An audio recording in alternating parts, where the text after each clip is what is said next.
Bulletin का बाकायदा आगाज करेंगे और सबसे पहले आपको बताएं कि रुपए के मुकाबले में डॉलर की कदर में इजाफा हुआ है। इंटरबैंक में डॉलर 3 रुपए 26 पैसे महंगा हो गया है। कीमत में इजाफे के बाद डॉलर 288 रुपए 49 पैसे से बढ़कर 289 रुपए 90 पैसे पर पहुंच गया है। बात करेंगे हमारे नुमाइंदे अशरफ खान से। जी अशरफ खान बताइएगा। जी देखा जाए जरामती बिल की तलब पर रुपए की कदर में नुमाया कमी हो गई और कारोबार के दौरान इंटरबैंक में अमरीकी डॉलर 3 रुपए 26 पैसे अब तक महंगा हो चुका है। इंटरबैंक में डॉलर जो है 290 रुपए के बाद 291 रुपए की सतह भी अबूर कर गया। इस वक्त इंटरबैंक में डॉलर 291 रुपए 75 पैसे पर ट्रेड कर रहा है। माशी माहिरीन का कहना है कि ये कंसर्न देखे जा रहे हैं, खदशात हैं कि रुपए की कदर में कमी होगी क्योंकि निगरान गवर्नमेंट भी आ गई है और उसके बाद देखा जा रहा है कि जो फैसले लेने हैं वो सख्त फैसले लेने हैं और IMF के दबाव के तहत जो है रुपए पर प्रेशर देखा जा रहा है। रहेगा कि IMF से पहले बताया जा रहा था कि डील होने के बाद कदर जो है रुपए की बेहतर होगी, डॉलर गिरेगा, नीचे आएगा, मगर हम सूरत हाल बिल्कुल ही इसके बरक्स देख रहे हैं। क्योंकि हमें याद है कि मलिक बोस्तान की जानिब से भी ये बड़े बड़े दावे किए गए थे इसहाक डार की तरह कि डॉलर में नुमाया कमी देखने में आएगी, तो जिसके पास डॉलर्स पड़े हुए हैं जी आप बेच दें क्योंकि नहीं तो आपको नुकसान होगा। तो अब ये फिर क्या हो रहा है? देखिए बहुत बड़ा कंसर्न यही है कि इंपोर्ट एक्सपोर्ट का जो डिफरेंस है उसकी अदायगी है, उसकी कंसर्न्स पर जो है रुपए पर प्रेशर देखा जा रहा है। और देखा जाए IMF से जो 1 अरब 20 करोड़ डॉलर आए थे, सऊदी अरब से 2 अरब डॉलर, UAE से 1 अरब डॉलर, तो मजमूई तौर पर ज़खायर में देखा गया है गुज़िश्ता माह जो है 4 अरब 20 करोड़ डॉलर का इजाफा हुआ है, लेकिन उसके बावजूद रुपए पर प्रेशर जो है बरकरार है। जबकि देखा जाए IMF ने जो शराइत रखी थी जिसमें कहा था इंटरबैंक और ओपन मार्केट का फर्क 1 से 1.25% से ज्यादा नहीं होना चाहिए, यानी कि 4 से 4.25 रुपए का फर्क होना चाहिए, लेकिन बावजूद जो है देखा जा रहा है कि इंटरबैंक में एक बार फिर डॉलर जो है तेजी से ऊपर जा रहा है। आज एक ही दिन में जो है 3 अहम सतह अबूर कर गया, 291 रुपए से ऊपर ट्रेड कर रहा है। ओपन मार्केट की बात की जाए तो ओपन मार्केट में भी डॉलर जो कहा जा रहा है, एक्सचेंज कंपनी से बात हुई है, 300 रुपए के करीब जो डॉलर ओपन मार्केट में पहुंच गया। इंटरबैंक और ओपन मार्केट का फर्क देखा जाए तो 8 रुपए पे पहुंच गई है। फिर से कंसर्न है, इन कंसर्न की वजह से तरसीलात दर भी कम हुई थी। जो बाहर से तरसीलात दर भेजते हैं उनको कम जो है पाकिस्तानी रुपए में मिल रहे थे क्योंकि इंटरबैंक और ओपन मार्केट का बड़ा फर्क हो गया था। एक बार फिर 8 रुपए का फर्क हो गया। उससे कंसर्न ये देखे जा सकते हैं कि जैसे कि जुलाई का जो डाटा है तरसीलात दर 2 अरब डॉलर, यानी रुपए की बेकदरी जारी है, डॉलर की कदर में इजाफा होता जा रहा है और 3 रुपए 26 पैसे डॉलर इंटरबैंक में आज महंगा हुआ है और 291 से भी तजावुज कर चुका। अपडेट कर रहे थे आप मलिक अशरफ, बहुत शुक्रिया आपका। आगे बढ़ेंगे, आपको बताएं कि तहरीक इंसाफ का एक और बड़ा झटका लगा है। साबिक सूबाई वजीर शमशान बुखारी का PTI छोड़ने का ऐलान। शमशान बुखारी का इस्तेहकाम पाकिस्तान पार्टी में शामिल होने का फैसला। शमशान बुखारी ने सानिया 9 मई की मजम्मत करते हुए कहा कि तशद्दुद की सियासत पर यकीन नहीं रखता और ना ही ये कोई सियासत का तरीका है। ये मुल्क और इदारे हमारे हैं, हमें मिलकर काम करना है।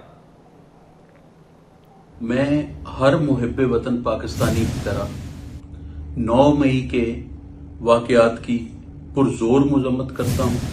ना कभी वायलेंस की सियासत पे यकीन रखा और ना रखूंगा और ना ये कोई तरीका है। ये मुल्क हमारा है, इदारे हमारे हैं और हमें सबको मिलके इस मुल्क के लिए काम करना है।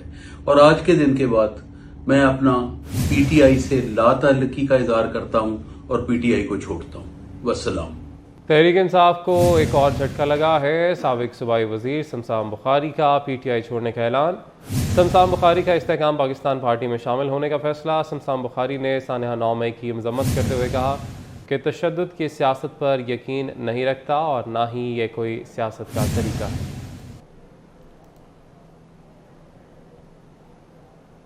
मुल्की मौशी सूरत हाल पर अहम इजलास तलब कर लिया गया। ज़राए के मुताबिक निगरान वज़ीर आज़म अनवारुल हक ने मईशत से मुतल्लिक़ अहम इजलास तलब किया है। वज़ारत ख़ज़ाना, FBR और मुतल्लिक़ा इदारे वज़ीर आज़म का मौशी सूरत हाल पर उनको ब्रीफिंग देंगे।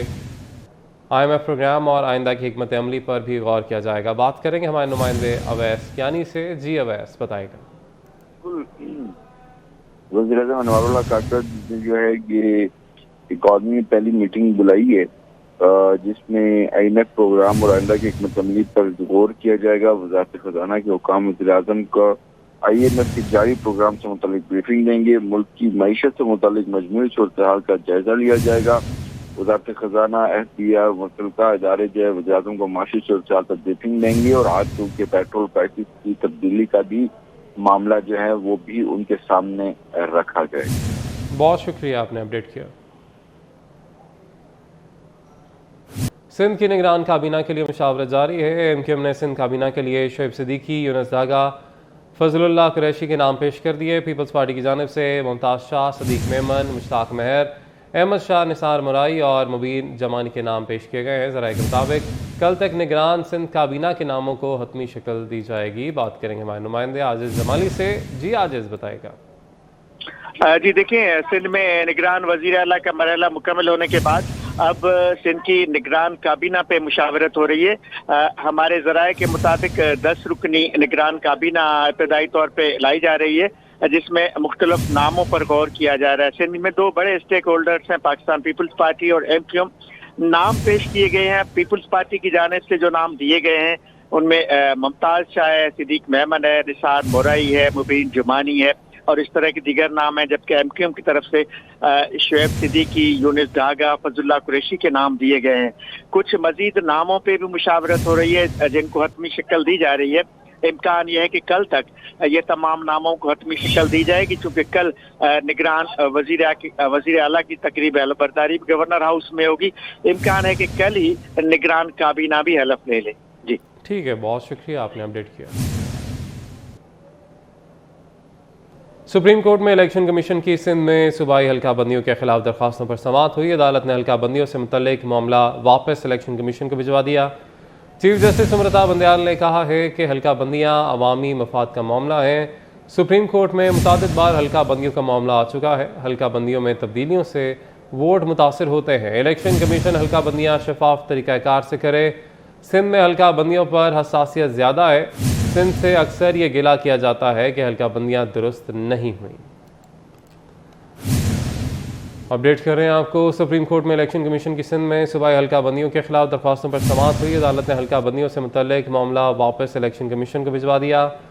चीफ जस्टिस अमृता बंदयाल ने कहा कि हल्का बंदियाँ अवामी मफाद का मामला है। सुप्रीम कोर्ट में मुतादिद बार हल्का बंदियों का मामला आ चुका।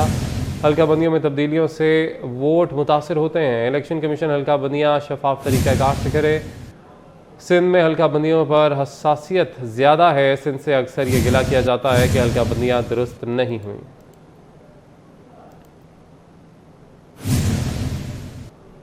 सुप्रीम कोर्ट ने एहसन इकबाल के खिलाफ तौहीन अदालत की दरख्वास्त खारिज कर दी। चीफ जस्टिस अमृता बंदयाल ने रिमार्क्स में कहा कि तौहीन अदालत हुई है या नहीं ये तय करना हमारा काम है। इस केस को मज़ीद चलाने के लिए जवाज़ मौजूद नहीं।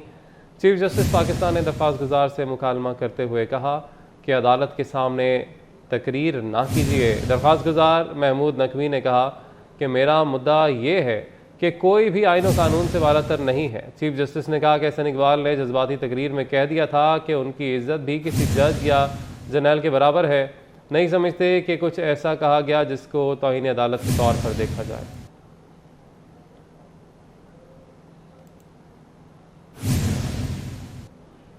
कराची के इलाके क्लिफ्टन नशइयों की आमाजगाह बनने लगा। अब्दुल्ला शाह गाजी के मज़ार के सामने ब्रिज के नीचे मुंह पर कपड़ा डालकर नशई नशा करने में मसरूफ, जबकि पुलिस नशा करने वालों के खिलाफ क्रैकडाउन करने में नाकाम दिखाई दे रही है। बात करेंगे हमारे नुमाइंदा अनुष जाफरी से। अनुष बताइएगा। जी बिल्कुल, इस वक्त हम अब्दुल्ला शाह गाजी के मज़ार की सामने जो ब्रिज है वहाँ पर मौजूद हैं।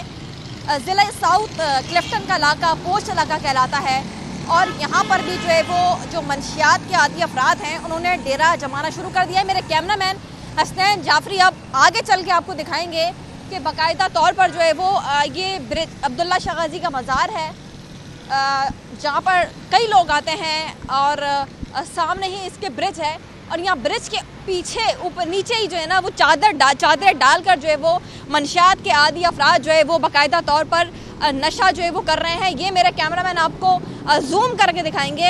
ये इन्होंने मुंह पर जो है वो कपड़ा डाला हुआ है और कपड़ा डालकर बाकायदा तौर पर ये जो है वो अपने नशे की लत को जो है वो पूरा कर रहे हैं। बाकायदा तौर पर आप देख सकते हैं ये कपड़ा डाला हुआ है इन्होंने, अंदर बैठकर जो है वो नशा कर रहे हैं। जो ज़िला साउथ पुलिस है उसकी कारकर्दगी जो है वो सवालिया निशान जो है वो बन चुकी है। ये आप देख सकते हैं मुँह पे कपड़ा डाले हुए अपनी दुनिया में जो है वो मगन हुए में हैं। और अभी हम जब आए तो अब जाके वो यहाँ से उठे हैं, लेकिन इसके बावजूद पुलिस की कारकर्दगी, जिला साउथ पुलिस की कारकर्दगी सवालिया निशान जो है वो नजर आ रही है। बहुत शुक्रिया अनुषा अपडेट करने के लिए। जमात इस्लामी बांग्लादेश के नायब अमीर अल्लामा दिलावर सईदी हिरासत के दौरान इंतकाल कर गए। अल्लामा दिलावर सईदी 13 साल से पाबंद सलासल थे। अल्लामा दिलावर सईदी को 1971 में पाकिस्तान की हिमायत करने पर 2010 में सजाए मौत सुनाई गई। अल्लामा दिलावर सईदी बांग्लादेश के मारूफ आलिम दीन थे। अल्लामा दिलावर सईदी 2 मरतबा बांग्लादेश की कौमी असम्बली के मेंबर रहे।